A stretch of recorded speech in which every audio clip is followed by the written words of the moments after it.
Good morning. Before opening the meeting, I see Mr. Abdoulaye Diop, Minister of Foreign Affairs, African Integration and International Cooperation of the Republic of Mali.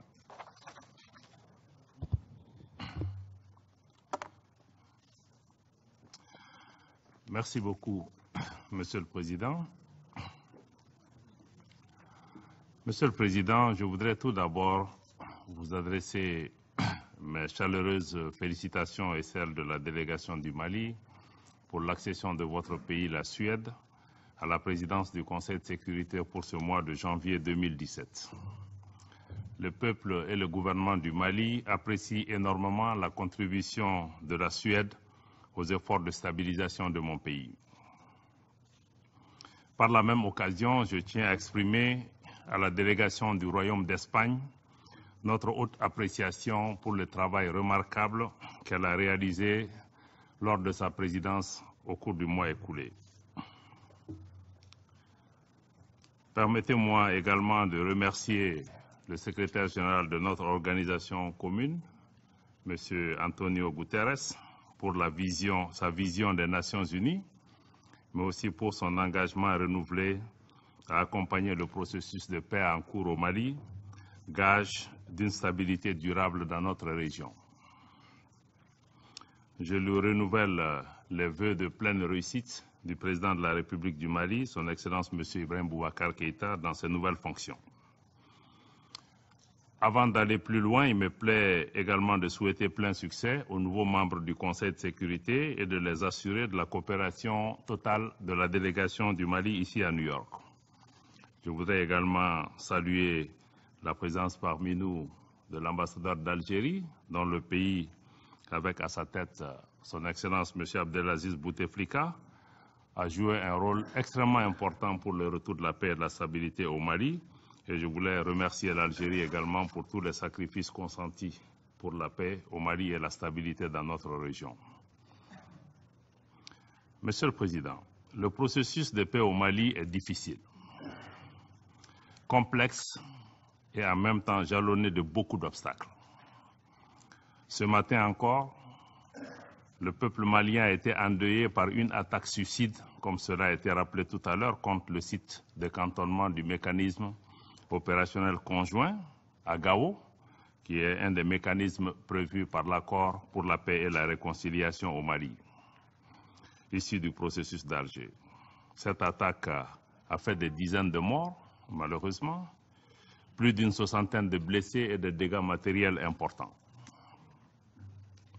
En attendant de connaître les circonstances exactes de cette attaque à la fois criminelle, lâche et barbare contre les éléments des forces armées maliennes, des éléments de la plateforme et aussi des éléments de la coordination des mouvements de l'Azawad, regroupés pour l'opérationnalisation des patrouilles mixtes, le gouvernement du Mali a immédiatement et fermement condamné cette attaque et présenté ses condoléances émues aux familles endeuillées avant de souhaiter un prompt rétablissement à tous les blessés.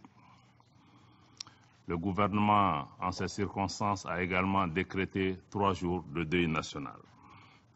Les auteurs et les complices de cette attaque criminelle seront poursuivis et traduits devant la justice. Cela a été rappelé tout à l'heure par le secrétaire général adjoint, M. Hervé Latsou. Il s'agit très clairement d'une attaque qui n'a pour objectif que la paix, qui n'a pour cible également que les acteurs de cette même paix. Je crois que même dans ces moments les plus difficiles, où nous pensons que les Maliens du Nord, du Sud, de l'Est comme de l'Ouest demeurent solidaires dans leur deuil, mais également demeurent déterminés ensemble pour continuer à défendre et à promouvoir la paix partout où c'est nécessaire. Donc cette attaque ne doit pas nous distraire de notre volonté de pouvoir aller de l'avant et promouvoir la paix et faire démentir la volonté de ceux qui veulent uniquement saboter le processus de paix. Qui, Monsieur le Président, je le rappelle encore une fois, le gouvernement du Mali demeure déterminé à appliquer cet accord de paix et à tenir tous ses engagements, parce que cet accord, cela a été encore rappelé ce matin, demeure aujourd'hui le seul cadre qui nous permet de faire revenir la paix et la stabilité dans notre pays.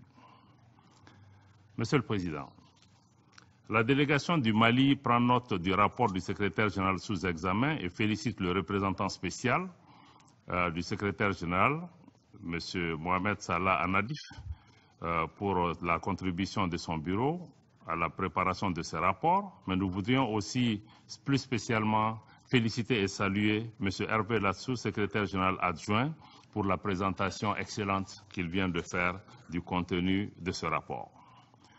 Je me félicite que le rapport reconnaît les progrès enregistrés par le Mali dans la mise en œuvre de l'accord pour la paix et la réconciliation, en soulignant les efforts déployés par le gouvernement du Mali sous le leadership de son Excellence M. Ibrahim Boubacar Keïta, président de la République du Mali, dont l'engagement et la détermination dans la mise en œuvre de cet accord ne peut faire l'objet d'aucun doute.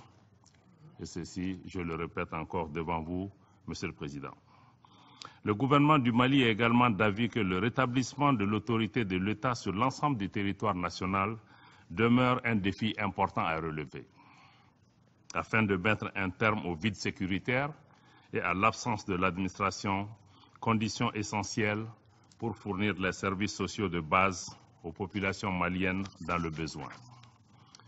De même, le gouvernement du Mali partage l'analyse du secrétaire général selon laquelle la situation au centre et au nord du pays reste préoccupante, en raison de la persistance des attaques asymétriques des groupes terroristes et extrémistes contre les populations civiles, contre les forces de défense et de sécurité du Mali et contre les forces internationales.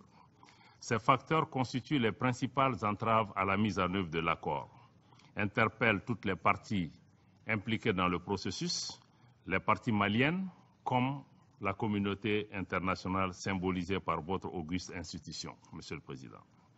En effet, la situation sécuritaire au centre du pays préoccupe le gouvernement malien qui déploie plusieurs initiatives pour contenir la menace terroriste, pour promouvoir le vivre ensemble et la réconciliation nationale entre les populations nomades comme sédentaires, mais aussi prendre en compte les aspirations des jeunes du centre du pays dans le cadre du processus de DDR.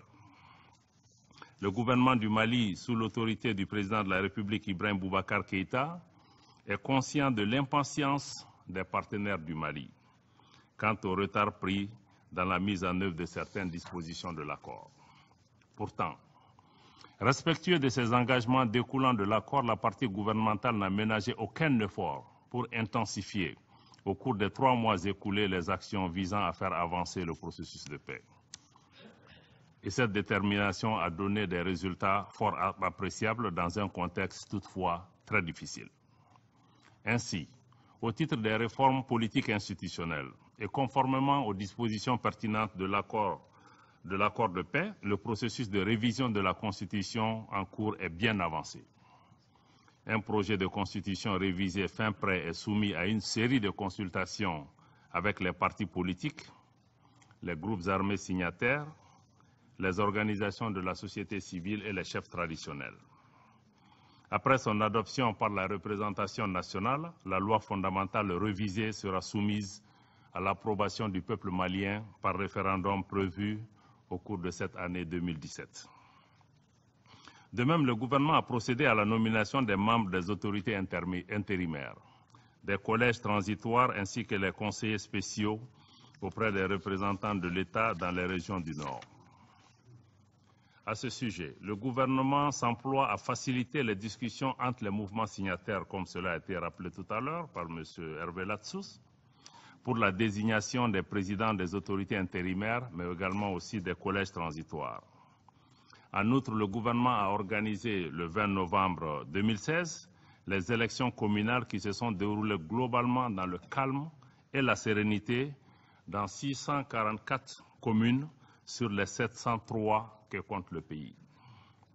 Le taux de participation a été de 52,51% lors de ces élections de 2016, contre 51,39% en 2009 au cours des mêmes élections et contre 48,67% lors des élections communales de 2004, témoignant ainsi de l'intérêt croissant des citoyens pour ces élections de proximité. Je salue ici l'accompagnement des forces de la MINUSMA et de Barkhane aux côtés des forces de défense et de sécurité du Mali pour la réussite de ces opérations électorales. La commission Vérité, Justice et Réconciliation est déjà opérationnelle. Elle a procédé à l'ouverture de ses bureaux régionaux à Kidal et dans toutes les régions du Mali, à l'exception de Kidal, je m'excuse.